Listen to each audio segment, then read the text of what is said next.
Une amende record pour Free, une IA qui fait trembler les sysadmins et des secrets d'état balancés à ChatGPT. Vous êtes sur Backslash, l'épisode commence maintenant.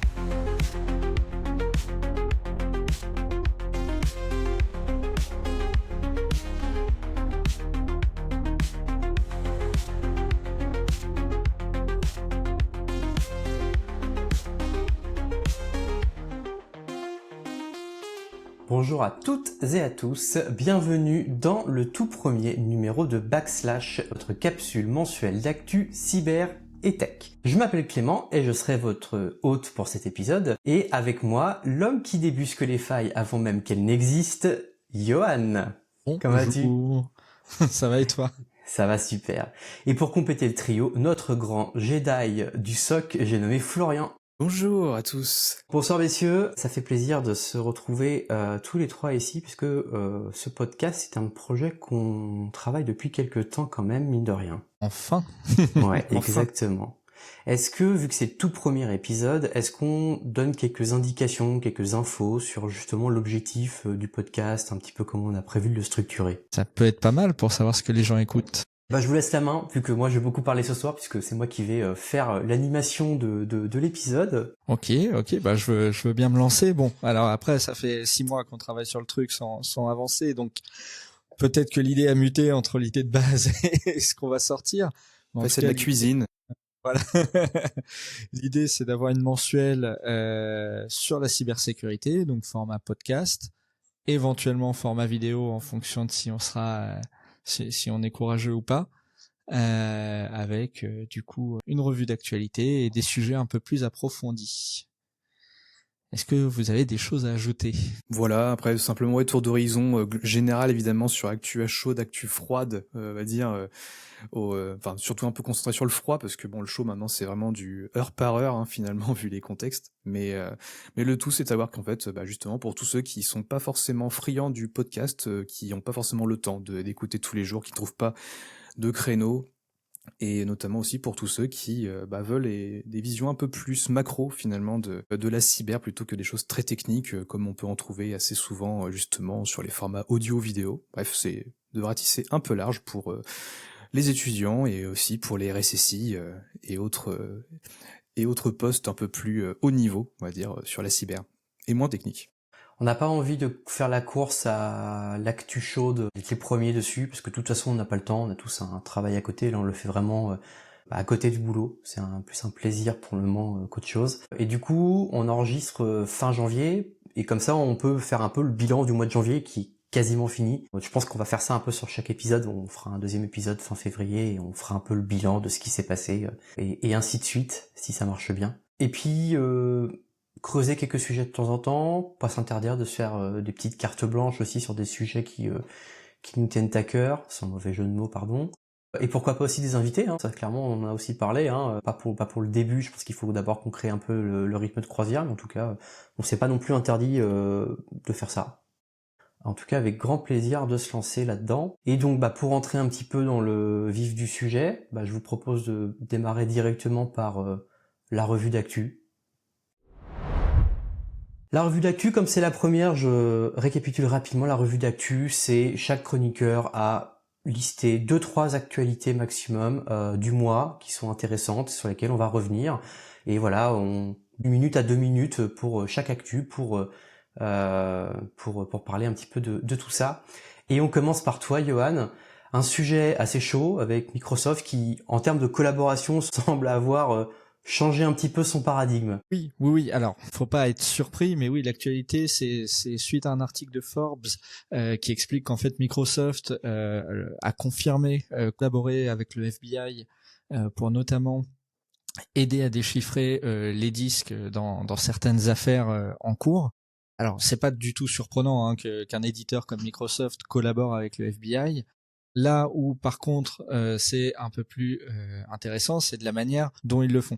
Parce que en soi, les éditeurs sont plus ou moins obligés de collaborer avec les autorités. Hein. Ça reste en tout cas assez régulier, sauf que certains ont réussi à faire en sorte de pas pouvoir collaborer. Alors après, ça reste théorique, mais en tout cas, c'est ce qu'a choisi de faire notamment Apple avec FileVault et Meta avec WhatsApp, c'est de dire en fait nous on peut pas lire les clés donc on peut pas vous les fournir. Microsoft, eux, apparemment, ont les moyens de déchiffrer les disques chiffrés avec BitLocker. Et ça, c'est plutôt intéressant. Parce qu'en fait, il y a quelques mois, on apprenait via l'ICE, qui est un organisme qui fait malheureusement pas mal parler de lui en ce moment, donc c'est l'agence d'immigration aux États-Unis. Donc l'ICE avait évoqué que pour eux, c'était inviolable une sécurité BitLocker. En tout cas, techniquement, ils n'arrivaient pas à le faire. Et en fait, ce qu'on apprend dans l'article de Forbes, c'est que si on a activé la sauvegarde des clés BitLocker dans le cloud de Microsoft, et ben en fait Microsoft y a accès en clair, alors avec des guillemets, mais dans le sens où ils sont capables de les lire et donc de les fournir. C'est une option qui est activée par défaut sur Windows 11. Donc ça veut dire que dès que vous chiffrez votre disque, en fait les clés partent chez Microsoft et peuvent être utilisées derrière pour une affaire notamment, enfin après c'est si vous êtes concerné, mais en tout cas voilà, faut partir du principe que si vous backupez chez Microsoft, vos disques peuvent être déchiffrés. Encore une fois, ça concerne pas le commun des mortels, mais quand on est une entreprise française, ça peut être intéressant de noter que c'est possible et du coup faire attention.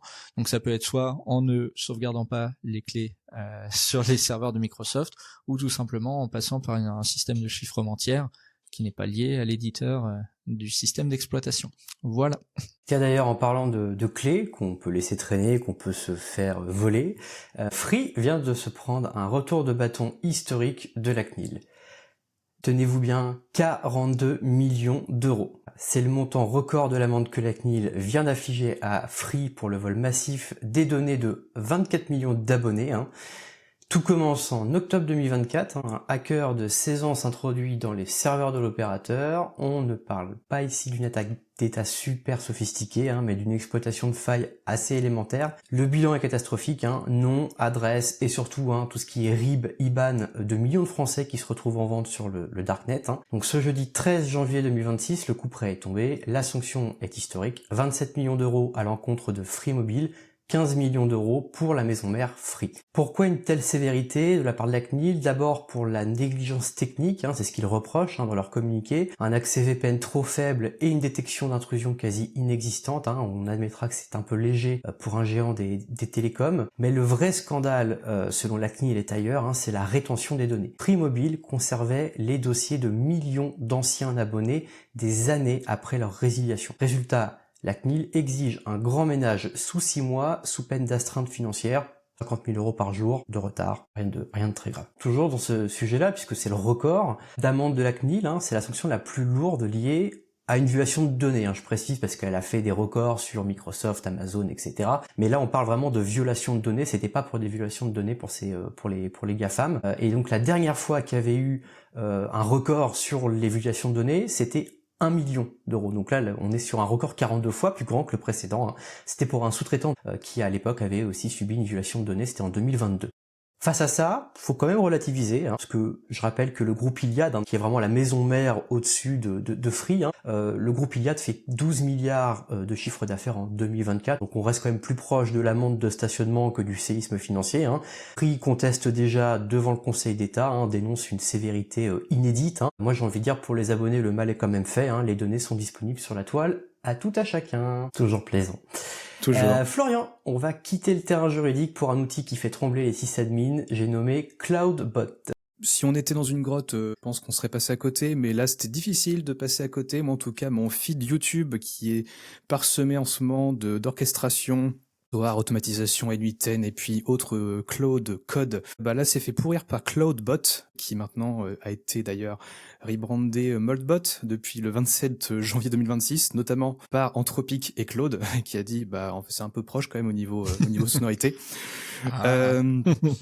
Pas bien du tout. Qu'est-ce que c'est dans les très grandes lignes? On a le 23 janvier un certain Peter Steinberger qui a publié sur son GitHub un nouvel outil qui s'appelle donc CloudBot, qui est donc un outil IA, un agent IA personnel autonome et open source, car donc sur GitHub, mais à la grande différence des autres, c'est que lui, eh bien, c'est pas un simple chatbot, mais c'est un agent d'exécution qui est capable d'actions réelles, comme envoyer des messages, faire des commits Git, accès fichiers, des commandes shell, et tout ça depuis notre poste de travail en direct, c'est-à-dire qu'il a accès littéralement à peu près tout l'environnement d'un poste de travail. Et ça, évidemment, déjà en termes simplement de confidentialité de la data, et on peut voir déjà quelque chose d'un petit peu touchy, parce que certes on dit il est auto-hébergé, alors on auto-héberge on va dire l'agent, mais toute la data après part sur de l'IA qui est ailleurs, typiquement Anthropic, un certain Claude encore derrière, qui du coup peut récupérer de la data en masse pour alimenter aussi évidemment ces modèles LLM. Mais encore une fois, là-dessus, ce qui est, on va dire, l'un des principaux problèmes déjà, c'est le côté Shadow IT et notamment de Shadow IA, parce que là, on n'est pas sur un bête nom de domaine qui pourrait être simplement blacklist sur un firewall, hein, quand on est en entreprise, pour dire j'interdis à Cloudbot en nom de domaine. Non, parce que là on est sur un agent du coup global, ce qui fait que il peut aller à peu près toucher n'importe quoi, et il peut même du coup esquiver tout ce qui est par exemple EDR. Donc on est sur un angle mort déjà actuellement en termes de sécurité, de supervision.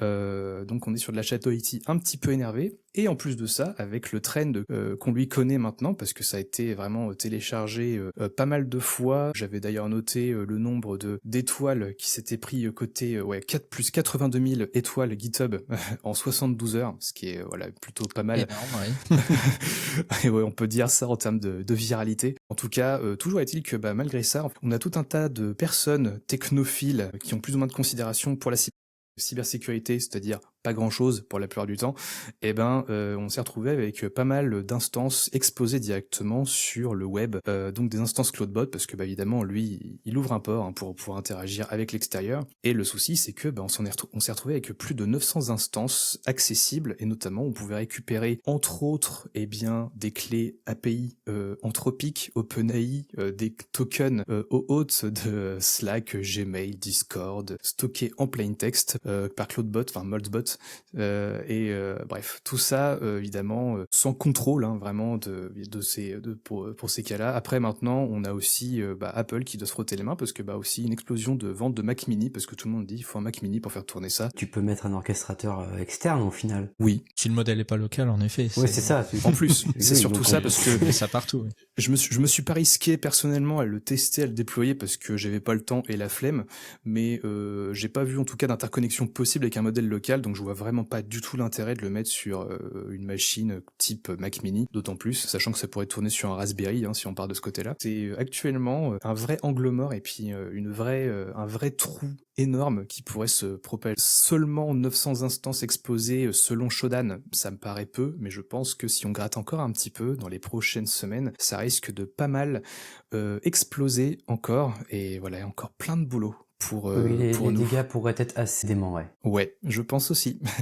Donc ça nous rappelle que si l'IA autonome a promis de nous donner des bras pour travailler, nous aussi, on a oublié qu'elle ouvrait aussi plein de portes à dans la maison sans vérifier qui frappait. On dit souvent que la faille se situe entre la chaise et le clavier. D'ailleurs, Johan, au sommet de l'État américain, il semblerait que eux aussi aient succombé à la tentation de l'IA. C'est ça, et heureusement qu'il n'y avait pas Cloudbot. Mais... Oh purée. Oui, en effet, c'est pareil. Là, c'est le média Politico qui a sorti une affaire concernant le chef par intérim de la CISA. Alors la CISA, je sais pas si ça vous parle, mais c'est la Cyber Security and Infrastructure Security Agency, donc qui est une des hautes instances américaines concernant la cybersécurité.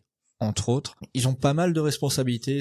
On les a notamment derrière CVE ou des choses comme ça qui nous parlent peut-être un peu plus au quotidien. Et donc en fait, ce qu'a révélé Politico, c'est que donc le chef Madhu Gotumakala, désolé je prends mon temps parce que il a pas un nom facile, a fait fuiter des documents sensibles de l'agence sur une version en fait publique de ChatGPT. C'est quand même très dommage de la part de quelqu'un qui est censé être ultra formé à la cybersécurité.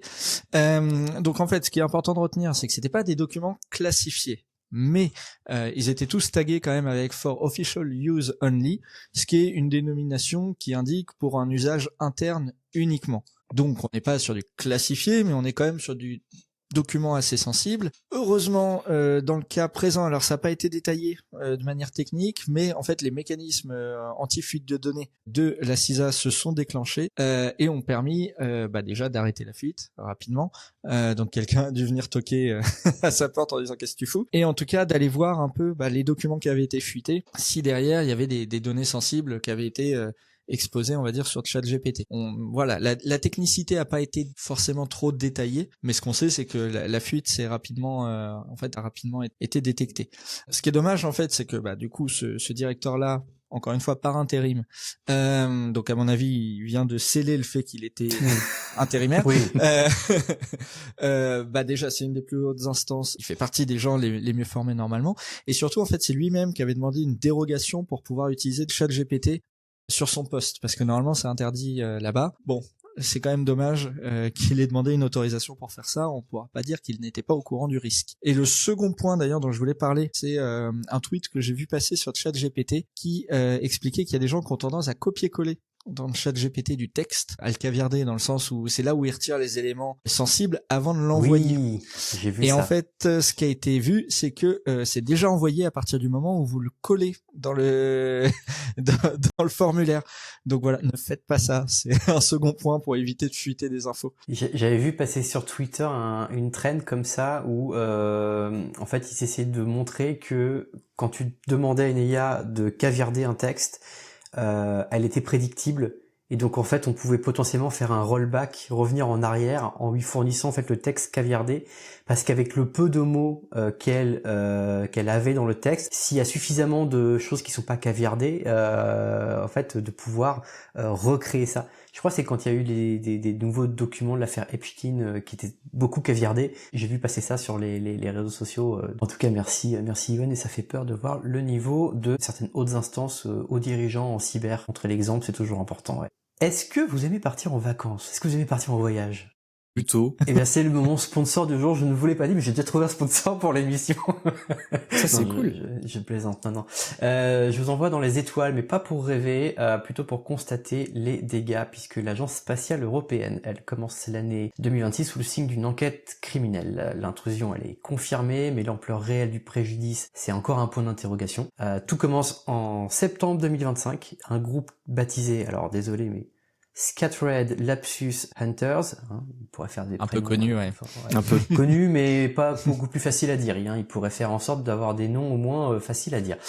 Ces gens-là affirment avoir exploité une vulnérabilité publique pour s'introduire dans les systèmes de l'ESA. Ils revendiquent l'exfiltration de 500 gigaoctets de données, hautement sensibles, ça c'est ce que disent les pirates, procédure de mission, documentation technique de sous-systèmes. Et 3 mois plus tard, fin décembre, la situation s'aggrave puisqu'un autre acteur sous le pseudonyme de Mod 888, plus facile à dire celui-là, met en vente sur le dark web cette fois-ci 200 gigaoctets de données supplémentaires. Les outils ciblés cette fois ce sont les outils de développement Jira, Bitbucket et compagnie. Les attaquants auraient maintenu un accès persistant pendant une semaine avant d'être détectés et éjectés du réseau. Le communiqué officiel de l'ESA, publié le 30 décembre, tente de rassurer. L'agence évoque un périmètre limité à des serveurs externes, hors du réseau principal, et des informations non classifiées. C'est un peu court comme argumentation. En exposant des pipelines, CI/CD, du code source potentiellement des identifiants, c'est quand même toute la chaîne de confiance, avec des partenaires comme Airbus, Thales ou SpaceX, qui est quand même fragilisée. L'analyse forensique devra déterminer si des secrets industriels ont été captés pour préparer des attaques par rebond par exemple, pour comprendre concrètement ce qui s'est passé. Dans ce secteur stratégique, une donnée même non classifiée peut rester une mine d'or pour tout ce qui est rétro-ingénierie, espionnage industriel. L'ESA rappelle dans son communiqué que la collaboration scientifique exige de l'ouverture. Collaboration scientifique ou non, les pirates, eux, viennent de rappeler que même le secteur spatial n'est pas épargné. Malheureusement, effectivement. On finit cette revue d'actu avec des chiffres qui font mal, très très mal, du côté de chez Jaguar Land Rover, Florian. Non, la voiture non plus n'est pas épargnée, donc comme l'espace. Du coup, Jaguar Land Rover, oui, qui a pris très très cher à l'été dernier 2025. Donc pour rappel, ça a commencé le 31 août 2025, l'intrusion informatique donc attribuée au collectif Scattered Lapsus Hunters. Encore eux. Encore eux, voilà. Le Là, dit on mieux n'a que pas moi, je Spiders, trouve. donc qui a forcé voilà, Jaguar Land Rover de couper brutalement tous ses systèmes pour éviter donc toute la contagion. Et ben, ça n'aura pas vraiment suffi parce que, en conséquence immédiate, ça a fait un arrêt total des lignes de production de début septembre jusqu'à mi-novembre. Pour un groupe comme Jaguar Land Rover, c'est catastrophique évidemment parce que là on est sur un trimestre fiscal, on peut parler je pense d'hémorragie, hein, littéralement. Ça a eu un impact dévastateur en termes de vente mondiale. Si on regarde d'un peu plus près les chiffres, on est sur une chute globale au niveau mondial de plus de 43% des ventes de véhicules, avec un peu moins de 60 000 véhicules pour le groupe. Si on fait dans l'ordre, on a la Chine qui a chuté donc de 46%, l'Europe de 48%, et l'Amérique du Nord de près de 65% son volume de vente de voitures pour ce trimestre-là. Il n'y a que le Royaume-Uni qui a réussi, qui est le seul marché résilient, avec une baisse contenue de moins 0,9%. Donc qui ont pu, je pense, bénéficier des usines qui sont situées évidemment au Royaume-Uni et du marché local. Mais ça n'a pas eu que ça. Là-dessus, je n'aurais pas tout le détail parce que là, on partirait sur une chronique un peu trop longue. Mais en tout cas, ça a aussi un impact évidemment énorme en termes simplement d'économie locale, hein, car toute la chaîne de dépendance dont dépendent en fait finalement des boîtes pour Jaguar Land Rover, donc les prestataires et puis autres sous-traitants, ça fait des milliers, des centaines d'entreprises qui ont dû mettre la clé sous la porte et à peu près de souvenirs des derniers chiffres que j'avais vus, on était à peu près de 5000 emplois perdus directement relatifs à cette cyberattaque. Donc on est sur un incident qui aurait coûté à peu près 2,2 milliards d'euros à l'économie britannique. Voilà. C'est énorme. J'ai pas en tête le PIB, mais c'est énorme. C'est monumental. Ouais, effectivement, là, la perte sèche, vraiment, elle est incroyable. Ça nous remet encore, évidemment, dans la réalité, hein, évidemment, que, en grand groupe, on s'imagine toujours ils ont mis les moyens, les pépettes nécessaires pour pouvoir se protéger, se surblinder. Parfois oui, et parfois malheureusement ça ne suffit même pas. Là en l'occurrence, on n'a pas encore tout le détail d'analyse et de ce qui a été mené en termes d'attaque et puis de l'impact au global, hein. De toute façon, on sait qu'il est déjà énervé parce qu'on a pu voir juste d'un point de vue évidemment arrêt de production, mais on n'a pas le détail technique, hein, de ce qui a été fait en interne. Ça remet évidemment en question le fait que, encore une fois, l'adage le tout ne sait pas de se demander si on va être attaqué, mais quand. Et là, voilà, Jaguar Land Rover nous le rappelle encore une fois, à tous. Pour qu'on prenne encore la leçon et on se met un rappel que ça n'a jamais été autant d'actualité et on va le voir encore, je pense, après dans la suite du podcast. Ceci dit, je trouve ça très intéressant qu'on ait autant de transparence, d'infos sur les chiffres. C'est très intéressant, je trouve, de pouvoir documenter les arrêts de prod, etc. Je pense que le groupe est coté. C'est peut-être lié au fait qu'il soit coté, d'ailleurs, qu'ils ont dû avoir ce niveau de transparence peut-être sur l'impact de la cyberattaque. Tout du moins, je trouve ça quand même très intéressant qu'on ait ce genre d'infos, parce que on a souvent les root cause analysis qui sortent, hein, donc ça c'est les revues techniques, hein, qui expliquent c'est vraiment le post-mortem technique de qu'est-ce qui s'est passé, comment les mecs sont rentrés, qu'est-ce qu'ils ont pu faire, etc. On n'a pas toujours justement un petit peu ces enquêtes-là, ces retours-là chiffrés, quantifiés, qui permettent aussi clairement de montrer encore une fois ce que tous les professionnels de la cyber disent à un moment donné, hein, c'est que c'est une gestion des risques, mais globalement rechigner à mettre quelques centaines de milliers d'euros par-ci par-là, esprit grand groupe, hein, j'entends bien que la PME du coin puisse pas le faire, mais investir quelques centaines de milliers d'euros dans la cybersécurité, quand on voit les coûts que ça entraîne d'arrêt de prod, de manque à gagner, de chômage technique que ça doit, je pense que c'est vraiment très très lourd, même pour des gros groupes comme Jaguar Land Rover. Bon, écoutez, messieurs, merci. On en a fini pour cette revue d'actu du mois de janvier. On avait un peu peur parce que les 2 semaines de janvier étaient quand même un petit peu calmes. On s'était dit, est-ce qu'on va avoir des trucs à traiter? Puis finalement, les 2 dernières semaines nous ont un petit peu rattrapé, avec de l'actu quand même qui est sorti. Et donc, si vous voulez, maintenant, on va passer effectivement au focus du mois. Alors, le focus du mois, c'est une actu Alors c'est soit une actu, soit un sujet que on a décidé de traiter un peu collectivement, avec des angles soit d'approche différents, soit on va traiter des points qui vont venir se compléter. Et donc on se dit ça tombe bien, on est au mois de janvier 2026, on démarre l'année, donc l'année 2025 vient de finir, vous voyez sûrement où je veux en venir. On va faire un bilan de cette année 2025, alors un bilan sur les cyberattaques en France. L'idée c'est de faire un point sur les chiffres, je vais commencer par ça. Johan ensuite nous fera un tour d'horizon justement sur la rapidité d'exécution des pirates.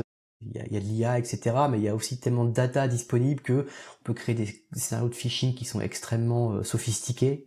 Et donc maintenant ça va beaucoup plus vite, beaucoup plus fort. Et puis Florian terminera en essayant de relativiser peut-être, je ne sais pas parce que j'ai pas vu ta partie Flo, mais en gros la question qu'on s'est posée, ok donc la France s'est un peu fait chahuter, un spoiler, mais je pense que vous le savez à peu près tous, on s'est un peu fait chahuter en 2025.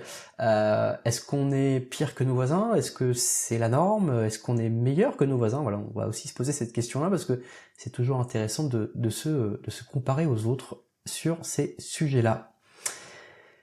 Mais on va commencer par les chiffres. J'ai pas pu analyser les chiffres de 2025 comme je le souhaitais puisque l'ANSSI a pas encore sorti son rapport annuel. Donc le rapport annuel 2026 sur les chiffres de 2025. Donc j'ai d'abord creusé le rapport annuel de l'année précédente, donc celui qui traite de l'année 2024, parce que 2024 en France, je rappelle, il y a eu quand même les Jeux Olympiques, c'est quand même passé pas mal de trucs, donc c'était quand même assez intéressant de voir un petit peu les évolutions. Donc il y avait déjà en 2024 une très très grosse accélération, puisqu'il y a eu plus de 4300 événements de sécurité traités par l'ANSSI, c'est une hausse de 15% par rapport à l'année 2023. Sauf que si on focus un peu sur les 4300 événements, il y en a 1361 qui sont des intrusions réussies et documentées. Donc c'est quand même un gros quart de l'intégralité des événements de sécurité. À côté de ça, la CNIL, elle a enregistré plus de 5629 violations de données. Alors ça va de le fichier de 10 clients qui a fuité à plusieurs millions. Et c'est là qu'il y a un signal d'alarme assez important, c'est que le nombre de fuites qui affectent plus d'1 million de personnes, on va dire en une fois, a doublé en un an. Donc on est plus sur une sorte d'escalade un peu graduelle, hein. On est un peu sur un changement de régime, ça veut dire que les attaquants vont plus trop chercher la cible isolée, ils vont vraiment cibler les infrastructures systémiques, les gros acteurs. Et en 2024, beaucoup d'attaques par déni de service à noter. Il y a eu un doublement du nombre d'attaques recensées, avec un pic massif pendant les Jeux Olympiques. Ça, je pense que ça choque personne, on s'y attendait. Je pense que le plus gros challenge des JO, c'était d'abord le déni de service, et ensuite les attaques frontales, ransomware, intrusion et compagnie, mais je pense que le déni de service, c'était un petit peu obvious pour tout le monde qu'ils allaient en prendre beaucoup dans les dents. Donc 2024, déjà, forte perturbation. Si je prends une anecdote, une image plutôt sportive, mais on pourrait dire que 2024 c'était qu'un entraînement. Et en fait 2025 le vrai match a commencé, puisque je disais, il n'y a pas encore les chiffres, mais on sait déjà que l'année 2025 a été catastrophique d'un point de vue cybersécurité en France, et notamment au sens de la vie privée, les données personnelles des Français, puisque il y a eu à peu près il y a eu une grosse vingtaine de cyberattaques d'ampleur. Il y en a beaucoup plus, mais je parle d'ampleur au sens des Français. France Travail, par exemple, 3 cyberattaques successives en 20 mois à peine, 45 millions de personnes exposées au total. C'est la quasi-totalité de la population active française. Il faut avoir ça en tête. La CAF aussi, en décembre dernier, le groupe Indra revendique, pareil, il faut toujours prendre ça, faut toujours être attentif à ça. Là, c'est le groupe qui a attaqué qui revendique ça, donc ça, c'est des données qui restent quand même à vérifier. Mais ils auraient exfiltré 22 millions de lignes de données, 15 gigaoctets de données à caractère personnel. Et puis le même groupe ensuite aurait tapé le ministère de l'Intérieur. Ils ont revendiqué 16 millions de données, de fiches. issus de fichiers assez sensibles en interne, le traitement des antécédents judiciaires notamment, et le fichier des personnes recherchées. Voilà, il y a aussi les opérateurs télécoms qui en ont un petit peu mangé, hein. Il y a eu SFR aussi, 17,4 millions de lignes compromises par un outil de gestion technique. Pas revenir sur Free, hein, on en a déjà parlé dans les revues d'actu avec les conséquences, hein, mais aussi d'une cyberattaque qui a eu lieu récemment. Le secteur de la santé aussi, hein, qui n'a pas été épargné, hein. Diamedis et Almeris, hein, traînent toujours le poids des 33 millions d'assurés exposés en 2024. Voilà, donc en 2025, on compte plus en milliers mais en dizaines de millions les personnes qui sont impactées par toutes ces attaques, hein. On est passé, un chiffre qui fait un peu peur, on est passé de 15 notifications par jour à la CNIL à 21. Par jour. Voilà, c'est un bombardement constant.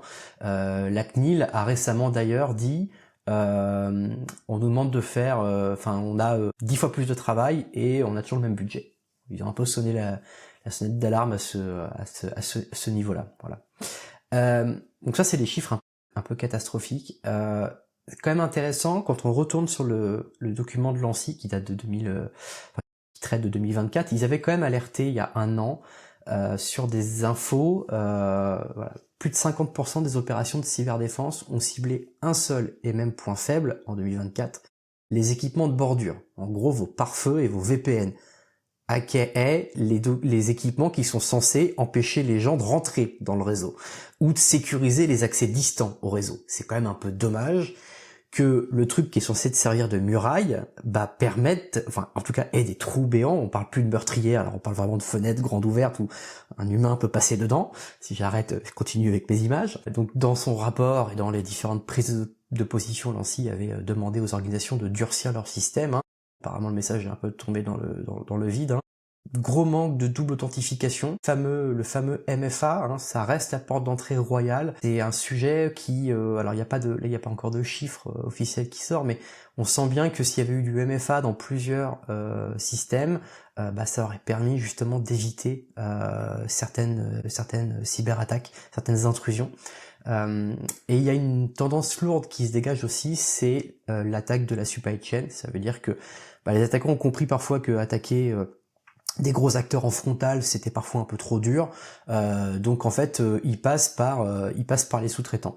Donc en gros, c'est même assez explicite, hein, puisque ils ont infiltré un organisme de formation pour atteindre France Travail. Ils ont piraté une filiale technique, c'est ERT Technologies, pour entrer chez SFR. Et pour le ministère de l'Intérieur, apparemment, ils auraient infiltré des messageries mal protégées pour ensuite remonter. Donc c'est assez critique, mais c'est des choses qu'on connaît depuis des années, hein. C'est pas des attaques qu'on découvre, ce genre de problème là. Voilà pour la partie intro un peu chiffrée, un peu catastrophique. Donc toi, Johan, t'as observé quand même des changements assez radicaux, hein, oui, cette année. c'est ça. Alors moi, ça va pas être forcément sur la raison ce qui a accéléré le nombre du piratage, même si on va peut-être y revenir, mais c'est notamment sur l'impact que ça a aussi d'avoir autant de données qui fuitent. Parce que là, justement, pendant que tu étais en train de parler, je venais de voir une notification. Mano s'est fait pirater aujourd'hui. Enfin, en tout cas, a annoncé avoir eu un piratage de ses millions de clients. Enfin, en tout cas, des données de leurs millions de clients. Donc, en effet, les Français, en tout cas, là, on va parler de ce qui nous concerne. Donc, les Français ont leurs données qui circulent un peu partout sur Internet. Et du coup, on a toujours du mal à voir un peu l'impact que ça peut avoir. Parce qu'on se dit, ok, mon nom, prénom, il a fuité, mais maintenant, qu'est-ce que ça va donner? Et en fait, s'il y a un truc qui est un peu insidieux, c'est qu'aujourd'hui, on a des technologies qui évoluent. On en a un tout petit peu parlé tout à l'heure dans les brèves, on va dire. Mais en fait, l'IA, faut la voir comme une cause potentielle de faille, mais ça peut être aussi une cause potentielle d'ennui quand elle se met à nous attaquer. Parce qu'en fait, ça... c'est un peu compliqué d'avoir les chiffres de 2025 parce qu'on est encore tôt. On vient à peine de commencer 2026, donc les chiffres sont pas forcément consolidés de partout, mais il y a quelques articles notamment qui sortent, et puis on a ceux de 2024 qui eux ont été bien étudiés. Et par exemple, on remarquait des choses, par exemple au niveau du phishing, parce qu'en fait le phishing, ce qu'on remarquait, c'est que aujourd'hui on a à peu près 82% des attaques de phishing qui utilisaient l'IA. Plutôt que d'être fait à la main. Donc déjà ça, on voit que les attaquants se sont emparés, on va dire, du sujet pour l'utiliser. Et en fait, surtout, ce qu'on remarque, c'est que maintenant, les attaquants, à avoir un taux de clic beaucoup plus élevé, parce qu'en fait, ils envoient plus des milliers de messages identiques à des milliers d'utilisateurs, mais en fait, ils utilisent justement les données qu'ils ont récupérées pour utiliser une IA qui va venir personnaliser le mail en fonction des informations qu'ils ont sur l'utilisateur. Donc en fait, ça a deux impacts. C'est qu'en fait, on a un taux de clic plus élevé et surtout, on a des attaquants qui peuvent faire beaucoup plus de scénarios qu'avant parce que en moyenne, avant, il fallait 16 heures pour préparer un scénario de phishing. Maintenant, il faut 5 minutes. Donc forcément, ça permet aussi d'en faire un peu plus. Donc tous ces chiffres-là, ils viennent d'une étude de KnowBe4 qui fait des exercices de phishing, mais voilà, on en voit vraiment un peu partout sur ce sujet-là. Ce qu'on voit, ça pour le coup écologiquement c'est plutôt intéressant, c'est qu'on a une baisse du volume d'envoi des emails, parce que du coup maintenant on vient targeter, on vient sniper la personne plutôt que de mettre un énorme filet où on essaye d'en avoir plusieurs. Mais voilà, ce qui en gros est intéressant à retenir, c'était une autre étude, je la mettrai en source parce que je l'ai plus en tête, c'était que ils arrivaient à obtenir en gros des taux de clic à 54%. Oh, c'est énorme. Je connais beaucoup de directeurs, directrices marketing qui aimeraient bien que leur campagne de communication fasse un taux de clic aussi élevé. C'est ça. Et en fait, si bien nous en Red Team que les plateformes d'entraînement savent que habituellement on a plutôt un taux de clic aux alentours de 12%, 10-12%. En fait, ce qu'on appelle les clickers fous, c'est-à-dire les gens qu'on aura beau toujours former, ils continueront de cliquer parce que c'est leur nature. Bon, là en tout cas, on augmente vraiment énormément en termes de taux de clic. Donc ça, c'est le premier point qui est important, c'est sur en fait l'impact que ça a. Le second point qui est important, si on parle d'IA, parce que clairement c'est un peu la traîne, hein. J'aurais aimé ne pas parler d'IA, malheureusement en ce moment. C'est compliqué de ne pas parler d'IA en ce moment, en bien comme en mal. Voilà, c'est exactement. Et le truc qu'on avait en 2024 qui était déjà ultra impressionnant et qu'on attend les chiffres pour voir ce qui s'est passé en 2025, c'est que fin 2024, on avait remarqué une diminution du time to exploit. Le time to exploit, c'est une métrique qu'on utilise pour mesurer le temps entre la divulgation d'une faille et son exploitation dans la nature. Avant, en moyenne, elle était de 32 jours. Fin 2024, elle était passée à 5 jours. En une seule année, on est passé de 32 à 5 jours, justement avec des outils qui étaient boostés à l'IA, pour derrière être capable de sortir des exploits moches, mais fonctionnels. Donc on se doute qu'en 2025, ça a dû encore diminuer, et on le voit aussi avec des statistiques qui évoquaient mi-2025 que 80% des exploits étaient publiés avant même que un numéro de CVE soit accordé à la faille, ce qui est quand même assez énorme. C'est ultra critique parce que ça veut dire qu'avant, une équipe, une blue team qui est là pour défendre le SI, ils avaient 1 mois pour patcher des trucs. Maintenant, c'est dans la semaine, quoi. Exactement. Voire en heure. Ouais, c'est si je reprends le 5 jours de délai moyen, ouais, c'est ça. Exactement. Et là-dessus, c'est vrai que c'est assez flippant parce que autant avant, il fallait que, en effet, la CVE soit annoncée puis qu'on ait quelques détails pour se dire bon on va aller creuser ce qui se passe. Maintenant, juste le fait de dire il y a un problème dans cette version-là, donc en fait on n'a pas encore les détails techniques, elle n'est pas officiellement publiée.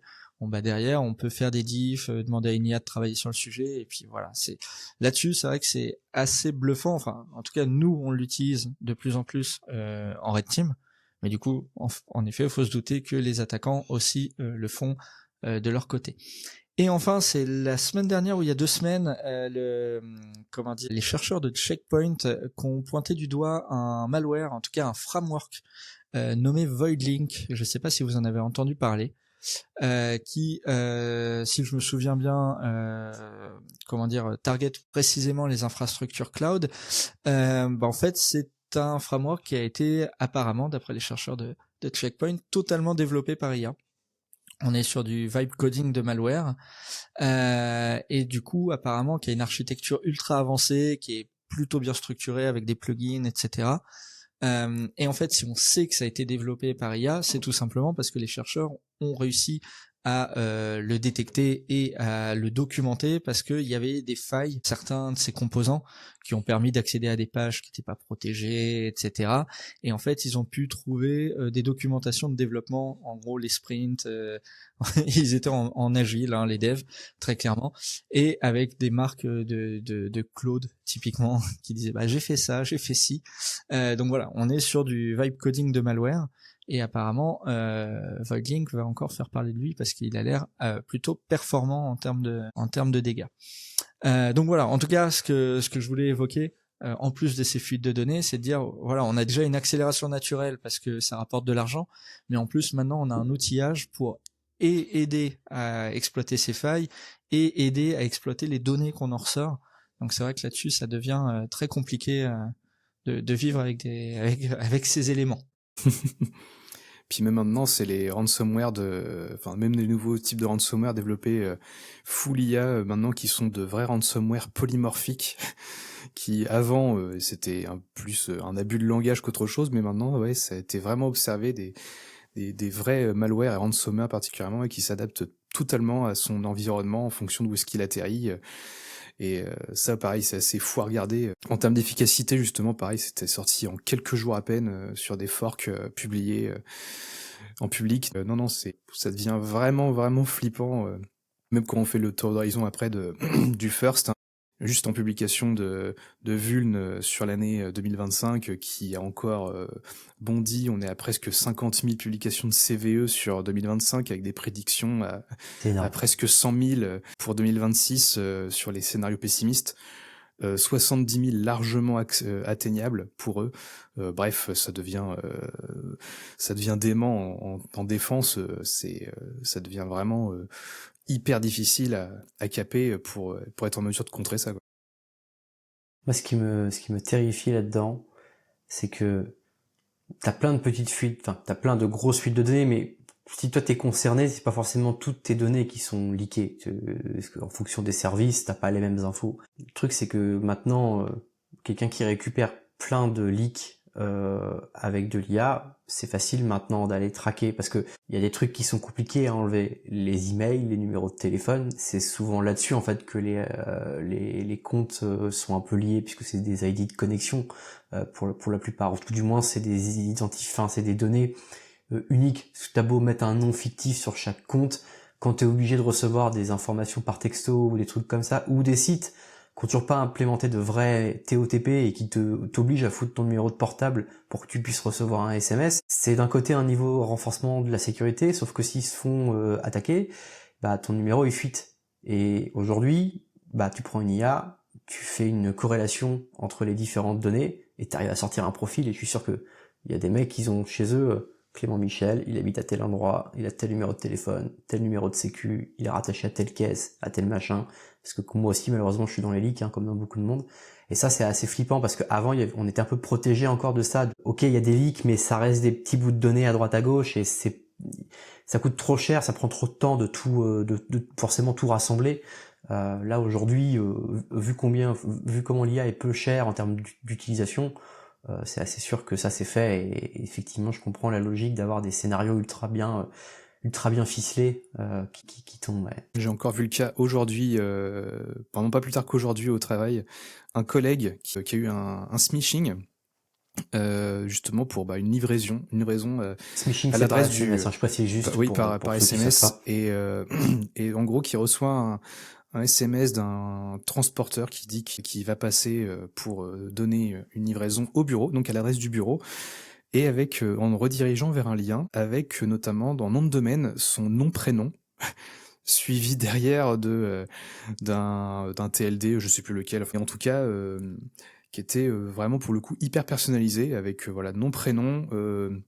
Et puis aussi derrière avec le check évidemment par user agent, donc il fallait qu'il clique depuis un téléphone pour accéder à une fausse page de DHL pour aller grab encore plus de data derrière. Pas de mot de passe de ce que j'avais vu, mais en tout cas dans le smishing était particulièrement bien foutu parce que même là on était des niveaux super propres en termes de pages DHL, d'orthographe et tout ça, et puis le fait qu'on ait en plus un wildcard, enfin en tout cas un DNS maintenant qui permet d'avoir même son nom prénom dedans directement accessible, ça m'a paru Il nous complètement manque fou. le temps où les mecs nous envoyaient des mails avec du comics sans MS, où le mail Ah bah, était horrible, bourré de c'est fautes ça. d'orthographe, et c'était en C'est mode... ça le pire, c'est que c'est Faites plus un quali effort. qu'avant. C'est Ah ça, oui, non mais c'est- ça va nous c'est- manquer. Moi, c'est franchement, ça monstrueux. va me manquer ces scénarios-là. Ouais, on va les, tu sais, on va les imprimer, on va les mettre sous cadre en mode. Avant c'était comme ça. Vous ne croyez pas quand je vous dis, mais il fut un temps où c'était facile parce que les mecs ils faisaient ça et là tu vois tout de suite que c'est obvious. Mais d'ailleurs, tiens, ça me fait penser qu'il y a aussi de plus en plus de scénarios de phishing, on va dire par téléphone directement avec la voix. Justement, en fait, il y a des IA qui commencent à pouvoir en temps réel imiter la voix de quelqu'un. Et du coup, là, pareil, c'est encore tout un autre scénario. Et ça devient compliqué de se protéger de ça aussi, parce que quand on reconnaît la personne au téléphone, on est plus en confiance que juste par SMS. Il y a déjà eu des cas de fraude au président comme ça qui ont été observés, j'ai plus les noms, et puis après, ne serait-ce que le cas Brad Pitt, hein, Oui, mais totalement. Celui-là, il est flagrant. Totalement. Totalement. Et le pire, c'est que le cas de Brad Pitt, je suis même pas sûr que ce soit l'IA qui ait généré les photomontages. Mais bon, ça c'est une autre C'est vrai qu'en histoire. plus, Là, c'est ça le pire, oui. Ouais, c'est ça le pire. C'est une autre histoire. Bon, c'est pas très réjouissant tout ça. Flo, j'ai envie de dire c'est qui tout double pour toi. C'est-à-dire que soit tu vas nous dire, bon, rassurez-vous les gars, c'est partout pareil, tout le monde se fait malmener, ou alors tu vas nous dire, bon bah les gars, en fait on est vraiment nuls quoi. Mais non. Ça dit quoi un peu? Et non, tout ça, c'était voilà, la France est un excellent. Non, c'est pas vrai. Du coup, malheureusement. Alors bon, après j'ai surtout là pour le moment évidemment encore une fois, on n'a pas de chiffres focus sur la France parce que voilà, on est fin janvier, du coup c'est compliqué. Pour avoir une petite rétrospective notamment de 2025 en partie, je me suis basé sur le rapport de l'ENISA, donc qui est un organisme, qui est l'organisme cyber vraiment européen pour le coup, vraiment Union européenne, qui délivre tous les ans son Threat Landscape, donc vraiment le paysage de la menace qui est observé et qui enjambe 2 années. Donc ça part, il se base sur des datas qui ont été collectées depuis juillet 2024 jusqu'à juin 2025. Mon Dieu, qu'il s'est passé beaucoup de choses entre juin et décembre 2025, mais ça donne déjà le ton, ne serait-ce que pour 2024 et début 2025 sur les évolutions à l'échelle européenne. J'ai essayé un petit peu aussi de faire le distinguo, enfin de faire une petite comparaison aussi avec nos voisins à travers le monde pour voir si on avait des petites différences, si on avait vraiment un contexte particulier en Europe par rapport au reste du monde, et il s'avère que, spoiler, oui. Alors donc si je reprends un peu le rapport il couvre presque 5000 incidents observés entre juillet 2024 et juin 2025, donc au sein de l'Union européenne. Donc 4875 incidents pour être précis. Qu'est-ce qui va se dégager de ce rapport qui fait à peu près 80 pages? D'ailleurs, je vous invite tous à le regarder, il est hyper intéressant à regarder, beaucoup de graphes qui sont assez parlants. Et puis il part pas beaucoup dans les détails, en tout cas c'est pas très pompeux à lire, c'est vraiment un bonheur. Pour le paysage de la menace en Europe, on va avoir globalement un distinguo assez intéressant qui est déjà en termes de bruit versus dégâts. En Europe, on a presque 80% des incidents qui sont de nature idéologique, c'est-à-dire activiste. Et donc on a le reste, donc un peu moins du reste, donc il y a à peu près 13% qui sont des incidents d'ordre criminel, mais qui eux en fait causent la majorité des pertes financières, parce qu'évidemment ceux qui font du bruit, les activistes, c'est pas ceux qui font le plus d'impact en termes financiers.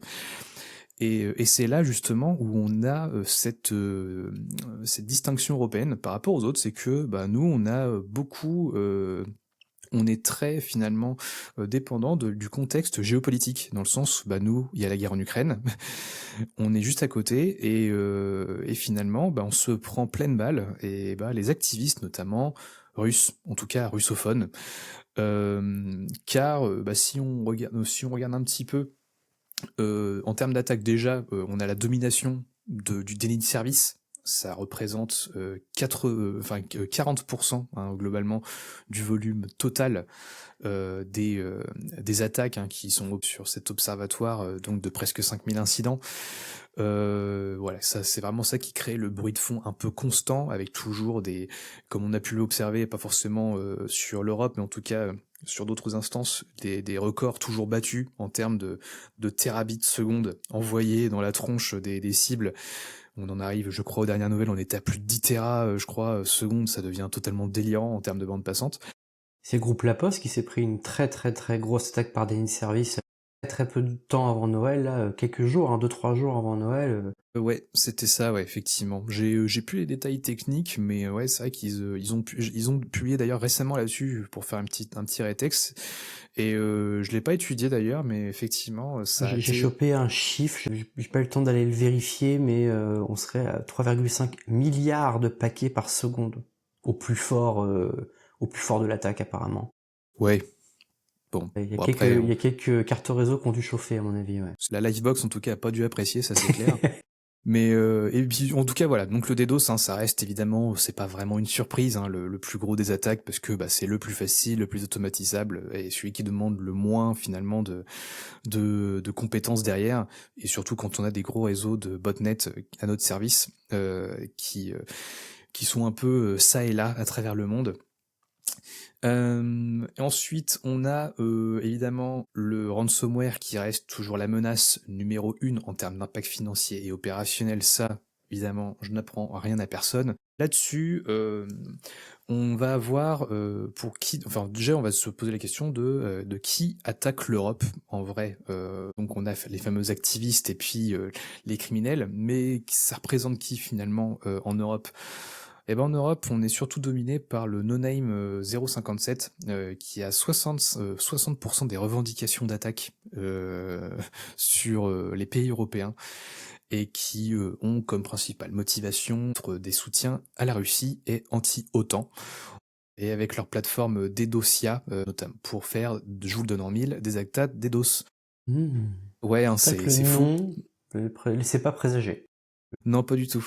Et mais du coup, là-dessus, voilà, c'est vraiment ceux qui font le plus de bruit en termes de revendications. Après, côté criminel, on a les groupes majeurs qui sont Akira et SafePay, pour faire notamment connus pour faire de la multi-extorsion. C'est-à-dire que en plus de voler vos données, chiffrer et faire de la DAC des doses supplémentaires, ils font des fois encore l'extorsion supplémentaire. Donc d'autant plus de raisons de ne pas payer, s'il vous plaît. Si jamais à un moment donné vous en prenez une côté ransomware, j'entends, et que vous voulez faire appel un petit peu à des consultants qui un peu issus du marché gris, comme je le dirais, c'est-à-dire des consultants qui viennent vous promettre monts et merveilles, comme quoi ils vont pouvoir négocier avec les attaquants pour déchiffrer vos datas. Méfiance. Je dis pas que ça marche pas, mais je dis pas que ça marche non plus. C'est vrai que là-dessus, des fois, on a l'impression qu'ils viennent un petit peu en mode magicien. Je trouve ça toujours louche qu'on arrive toujours à trouver des gens comme ça qui peuvent vous promettre qu'on va déchiffrer vos datas pour pas grand-chose. Voilà. Donc là-dessus aussi, même si c'est très tentant de récupérer 20 ans d'archives qui ont été chiffrées, je sais. C'est chiant, mais vraiment, c'est un impact de fou. Ce serait dommage de se faire avoir 2 fois, en fait. Ouais. C'est déjà fait avoir une fois, ce serait dommage de se faire avoir une deuxième fois très peu de temps après. Voilà. Donc, puis voilà, l'Enison le rappelle, en tout cas. Donc, en tout cas, toujours pareil, ouais. Donc, ne payez pas. Donc, ils extorquent plusieurs fois. C'est, voilà, surtout, ne payez pas. Notamment, voilà, parce que, et en plus, d'autant plus que, les groupes d'attaque, se multiplient, hein. Parce que quelques groupes d'attaque majeurs, Logbit en premier lieu, a démantèlement en tout cas avait commencé à ouvrir la porte au modèle ransomware as a service. Donc voilà, surtout et notamment Akira et SafePay sont connus aussi pour vendre ce genre de service aux plus offrants, hein, pour toujours attaquer plus de cibles. Et donc ça c'était pour voilà les cybercriminels, hein, qui attaquent les Européens, et ensuite on a les États qui attaquent directement l'Europe. En premier, bizarrement, on a la Russie avec APT28, APT20 qui font du sabotage et de l'espionnage stratégique avec un focus bizarrement sur l'Ukraine. On va pas rentrer de toute façon sur tout le détail, mais voilà, ils font partie des plus gros attaquants côté étatique. Ensuite, on a la Chine, notamment avec Mustang Panda, le groupe Mustang Panda qui fait de l'espionnage industriel et en particulier maritime en Europe. Et on a aussi un troisième petit larron qui est la Corée du Nord. Voilà, toujours là, mais qui sont toujours, puis bon, qui n'opèrent pas qu'en Europe. Hein. On a aussi eu des petits exemples en 2025 sympathiques de télétravailleurs nord-coréens basés aux États-Unis, qui étaient drôles à regarder, mais franchement flippants en termes d'organisation. Et voilà, en tout cas, voilà pour vraiment les Big Three, les trois plus gros groupes, en tout cas les trois grosses instances activistes, cybercriminels et les États qui tapent l'Europe. Et là-dessus, comme je le disais, hein, c'est vraiment une particularité européenne d'avoir ce contexte géopolitique de la guerre en Ukraine qui fait qu'on se fait vraiment surtout poutrer par l'activiste. Ça, c'est une particularité vraiment européenne. Yes, on est vraiment différents, c'est cool.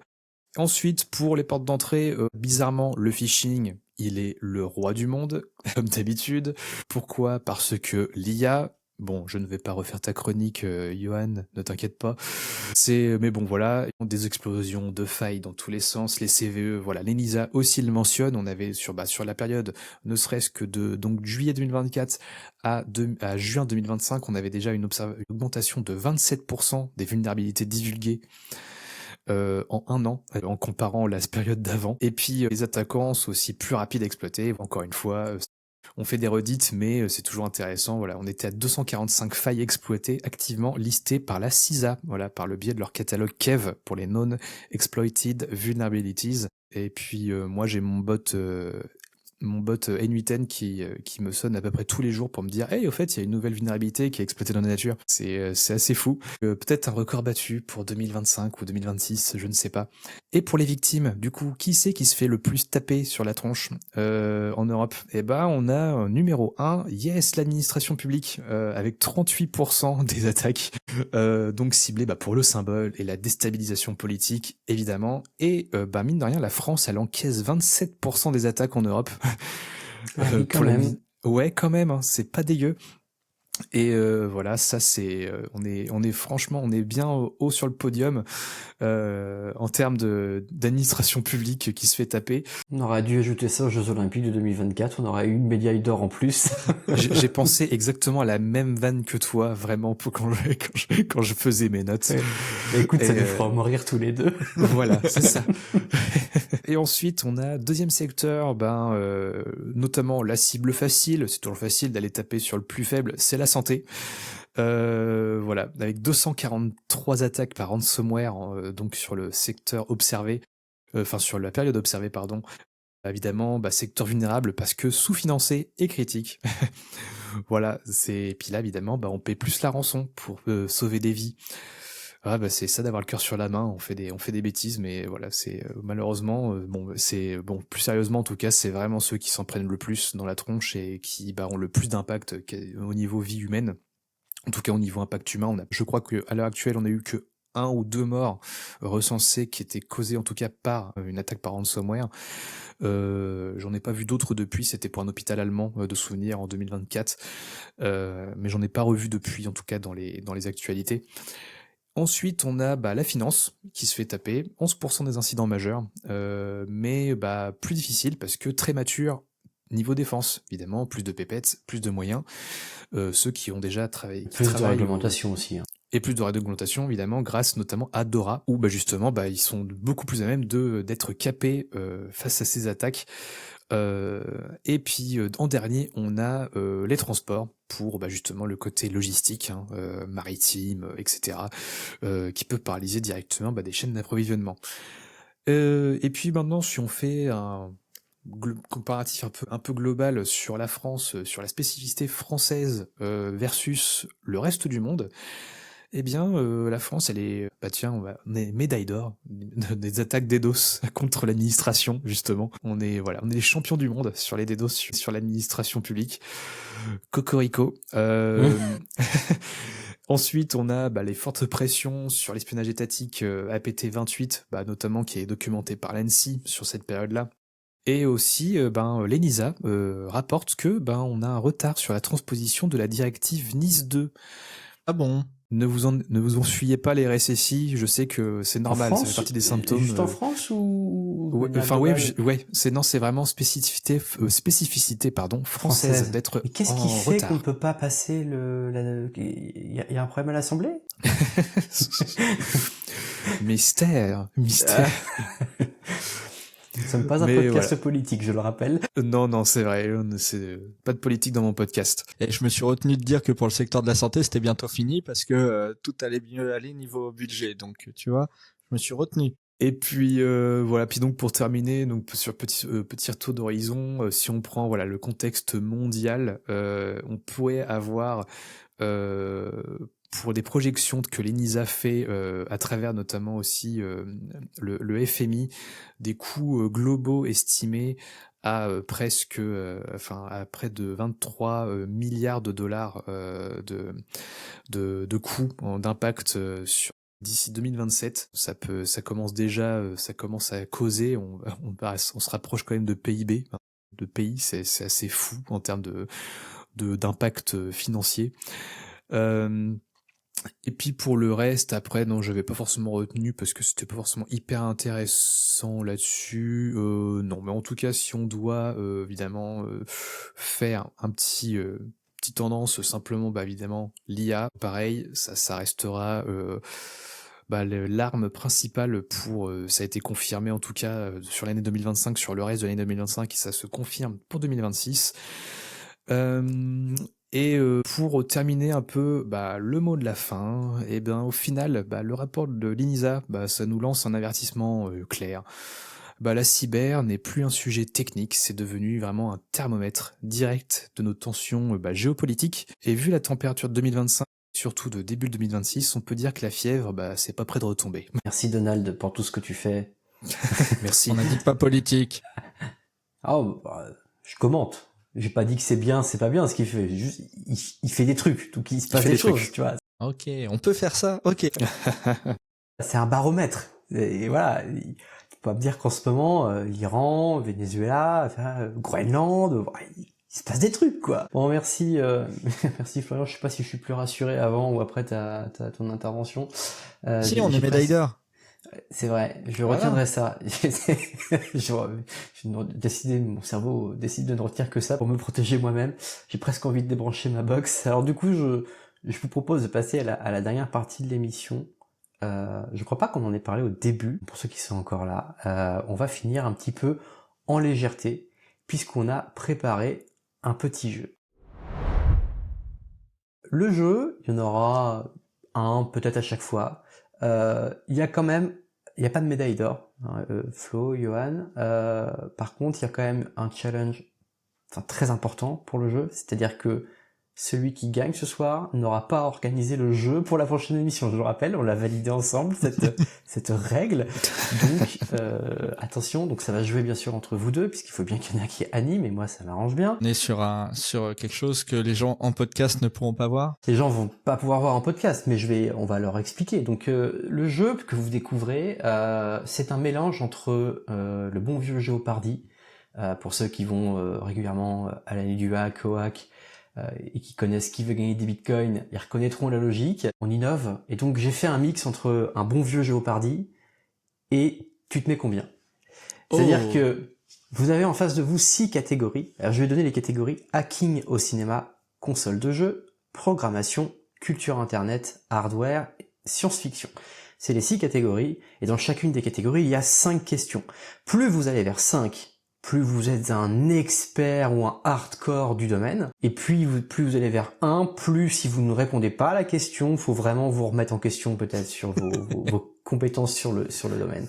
Et donc, à tour de rôle, vous allez pouvoir prendre une thématique et vous positionner sur une difficulté de question. Mais, pour éviter que le jeu ne dure trop longtemps, il y a aussi une logique de stratégie. Mettons que Johan commence par prendre le hacking au cinéma. Qu'il réussisse ou réussisse pas d'ailleurs la question, la catégorie sera définitivement kill pour le reste du jeu. C'est-à-dire que vous êtes 2, il y a 6 thèmes, et donc 3 questions chacun. J'ai prévu une question pour départager au cas où on arriverait à faire une égalité. Donc il faut aussi prendre en tête que potentiellement votre adversaire peut-être très bon dans un domaine, mais que vous pouvez potentiellement essayer de lui couper l'herbe sous le pied, même quitte à faire peu de points pour l'empêcher de striker la catégorie. Ah, j'ai Est-ce mal que vous à la avez tête. compris ou est-ce que est-ce qu'il y a des questions sur Non, c'est très le- clair. dur. C'est bon. Ah, j'ai mal à la tête. Alors, c'est chacun son tour, bien entendu, sauf si on arrive à la question finale, mais on y reviendra si jamais c'est le cas. Je vous lirai la question à haute voix pour que nos auditeurs puissent quand même entendre la question. Vous aurez 10-15 secondes pour donner une réponse. Si on est sur du 4 ou du 5, j'accepte un peu plus de remue-ménage. Alors bien sûr, pour la beauté du sport, je ne vois pas vos écrans, mais merci de ne pas pardon, saut Garde les 2022. mains en l'air. Merci de ne pas demander à Perplexity ou à votre LLM préféré quelle est la réponse à la question. Ok. Alors, j'ai fait un tirage au sort pré-émission pour nous épargner ça, et c'est Florian qui a été désigné comme étant la personne qui commence. Florian, je te rappelle les 6 catégories: hacking au cinéma, console de jeu, Est-ce programmation. qu'il y avait un huissier au moment du tirage au sort? Parce que là, Tout à fait. moi, je me sens très lésé. Tout à fait, Johan. Il y avait un huissier de justice. D'ailleurs, je t'enverrai la facture, puisqu'on divise les factures par 3. Voilà, moi j'ai payé la compte, 1 euro, et toi tu payes le reste. Donc, les catégories: hacking au cinéma, console de jeu, programmation, culture, internet, hardware et science-fiction. Je vais commencer hacking au cinéma Ok. en Alors, 4. tu mets combien? En 4, ok. Ouais, 4 sur on 5. essaye. On est sur un niveau déjà. Dans Jurassic Park, quel système d'exploitation réel Lex utilise-t-elle pour redémarrer les systèmes? Alors là, du coup, il te faut quoi, vraiment la version et tout, ou Déjà, si tu me trouves le nom, là pour le coup le système d'exploitation, moi j'ai de souvenirs de DOS éventuellement à l'écran, mais Est-ce que tu te souviens de l'année de Jurassic Park? c'est 93. Ok. Mais là après te dire exactement ce que c'est à l'écran, waouh, non, aucune idée pour le coup. 10 ans au hasard, je pense. Ouais, essaye de guess. Au pire, Je sais pas, allez, je dirais, vas-y, allez, au pif, je dirais peut-être à cette époque-là un Windows 3 points, un truc comme ça. Windows 3 points, c'est votre Oui. Dernière bafouille. requête. Maintenant, Non, ça, l'ultime c'est- bafouille. Ça s'est déposé. C'est Ah, une dernière Là, c'est pour ça que j'ai dit requête. dernière bafouille, tu vois. Irix, je connaissais même pas. Irix.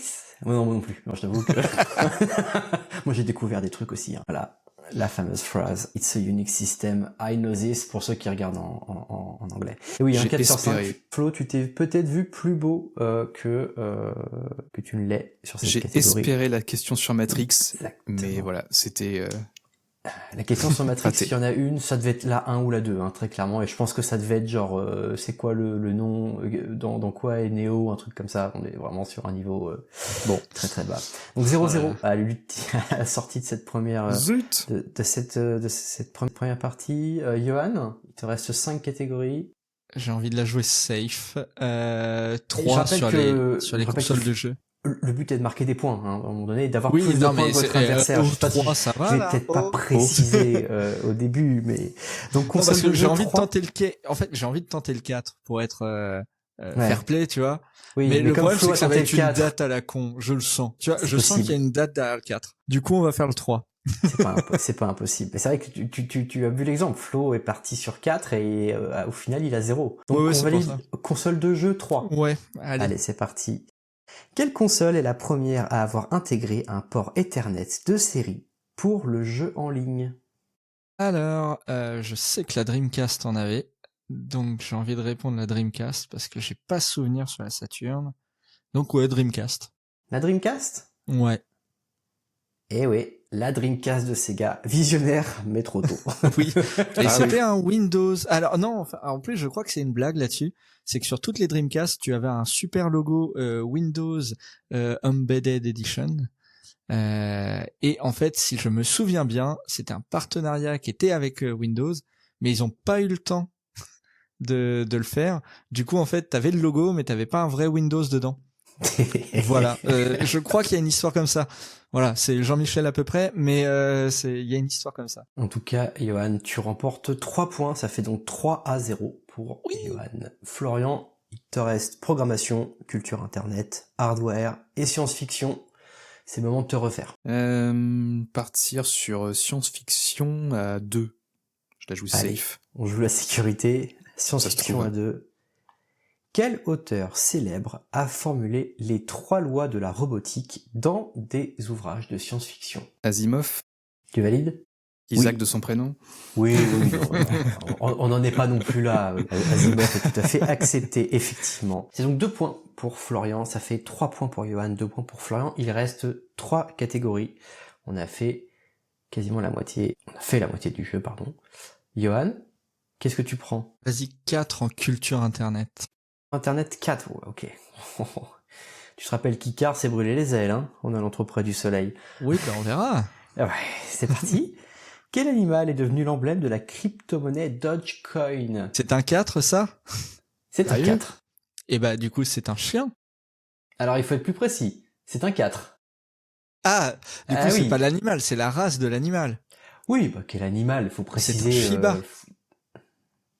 Tu valides? Mais attends, parce que j'ai un doute, il y a tout le temps 2 bestioles, 2 chiens japonais qui se ressemblent. Bon, je vais dire le Shiba parce que j'ai plus le nom du deuxième. Réponse par flemme.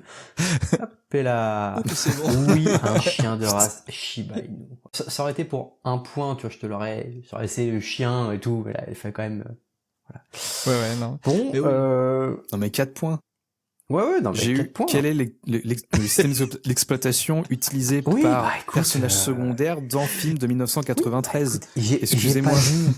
pas dit que les 6 catégories étaient équipondérées, hein, d'accord? Bon bah Mais j'ai c'est ça. perdu, voilà, c'est comme Non, ça. bah non, attends, en vrai, tu peux... Je tu- peux, tu- si je tu réponds peux 5 maintenant. Il y a un move, de toute façon, t'as pas le choix, il faut que tu prennes un... Oui. Alors, soit t'acceptes que t'as perdu, voilà, soit tu fais un 5 quelque part, tu le chopes, ça fait 7 partout, Moi, et je te sens sur la t'espères que Johan programmation, là. se foire À fond derrière. les ballons.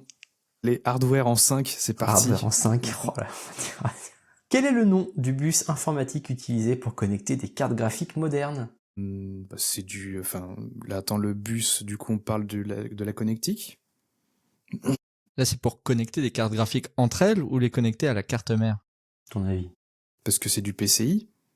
Enfin, c'est du PCI Express, là, on doit être au 4 ou 5. Je sais plus. Je crois que c'est 4. J'ai plus la réponse. Je sais plus. PCI Express? Ouais. Tu valides? Oui. Oui. C'est incroyable. C'était vraiment ça, la 5? Il y a une T'as dit justice. que c'était équipondéré. Regarde la beauté du sport. On est à Ok, 7 non, partout. très bien, Non, mais très bien. 5 points pour Florian. Donc, je rappelle, on est à une égalité parfaite entre Johan et Florian. 7 points chacun. Il reste une catégorie et c'est à Johan. Alors, pour ceux, moi je connais Johan depuis quelques temps.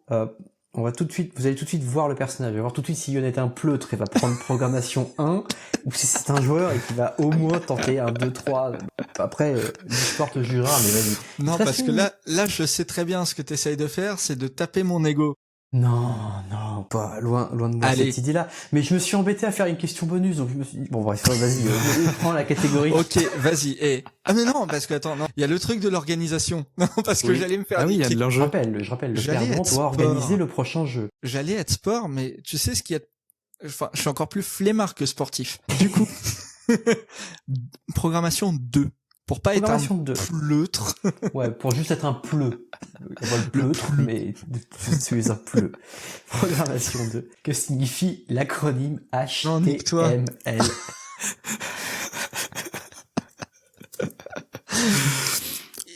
Alors, Allez. ça va. Hypertexte, marking language. Attends, oui, c'est ça, hypertexte, marking language. Ouais, c'est ça. Hypertext Marking Language? On valide? Ouais, il y a juste, en fait, j'ai juste un doute sur le T, si c'est hypertext tag marking language ou non, c'est hypertext marking language. Ouais, je crois. Putain, vraiment, c'est ça le 2? Non mais Attends de voir si t'as la bonne réponse. Donc, non, on valide ça. non, justement, je trouve ça fourbe pour du 2. Allez, c'est parti. Markup. Ah, Hypertext Markup Languages. Ah, c'est dommage. Oh, la question bonus. J'aurais dû être La un pleutre. question J'aurais dû être un bonus. pleutre. Ah, t'aurais dû être un pleutre. Ah, clairement. Mais ton Parce ego que, aura parce sa que peau. les, quand j'ai dit la 1, c'est si vous la trouvez pas, faut vraiment vous remettre en question. On est vraiment sur des trucs genre, Non, mais tu me mets le chien en 4 et tu me mets ça en 2. c'est beau. Non, franchement, on est sur un scénario, c'est magnifique. Donc là, hein, pour ceux qui n'ont pas encore compris, hein, mais Johan, du coup, vient d'échouer à sa dernière catégorie. Il y a 7 points pour Johan, 7 points pour Florian. Et donc, Mais on va à la question bonus, d'accord? C'est quoi, là, c'est Alors- plus rapide, c'est quoi? Alors voilà, oui, parce que là, la question bonus, alors, il faut me laisser dire la question à haute voix. Et dès que j'ai fini de dire la question à haute voix, c'est de la rapidité. C'est le premier qui crie la réponse qui gagne. Vous êtes prêts? Très bien. Attention. Comment s'appelle le personnage principal, le héros que l'on contrôle dans la série de jeux The Legend of Zelda? Link. C'est Merde. Johan qui gagne. Et ouais, victoire Désolé, à Flo. l'arraché de Johan. Non mais c'était beau. Non mais honnêtement, tu sais que j'ai fait une V1 où j'ai pas prévu de questions de départage et je me suis dit, ils peuvent pas être égalité à la fin, c'est pas possible. Il y a 5 propositions à chaque fois, mais c'est pas possible d'arriver au même score. Et donc j'ai fait une V1 comme ça, et en la testant, je me suis dit, non mais ce serait vraiment bête que pendant la première émission, le premier jeu organisé, j'arrive au truc de, alors attendez, je vais chercher une question sur Google à l'arrache pour vous départager. Bah, félicitations Johan, victoire courte, mais victoire quand même, 8 points Johan, 7 points Florian. Florian, c'est toi qui auras la lourde tâche d'organiser le jeu pour la prochaine fois. J'espère que vous avez aimé, en tout cas moi j'ai adoré vous faire souffrir. Mais c'était chouette, un petit peu de justement de qui veut gagner des bitcoins, même dans l'attribution des questions, n'importe quoi à 4 ou 5 points, c'est parfait. On est dans l'hommage. Ce que nous retiendrons, c'est que ce n'est pas équipondéré, d'accord? Non, mais- Toutes les catégories, Mais tous les comme niveaux dans, de difficulté de questions ne se valent pas, d'accord? Comme dans qui veut gagner des bitcoins, on est d'accord. Exactement. Exactement. Virtu à jamais dans nos cœurs. Bon, bah, messieurs. C'était c'est très déjà cool. déjà la C'était fin très de ce cool, premier merci épisode. Clément. Merci à vous. Merci d'avoir préparé tout ça. Bon, on est encore en période de rodage, hein, de toute façon. Mais écoutez, en attendant, merci de nous écouter. N'hésitez pas à vous abonner, à nous laisser des commentaires. Hein. Alors, on a les différents réseaux sociaux, vous allez voir ça un petit peu partout. N'hésitez pas, à liker, mettre des étoiles, le rating sur les plateformes de podcast. Hein, tout ça va arriver. Merci à vous. À la prochaine. À la prochaine. Merci à tous.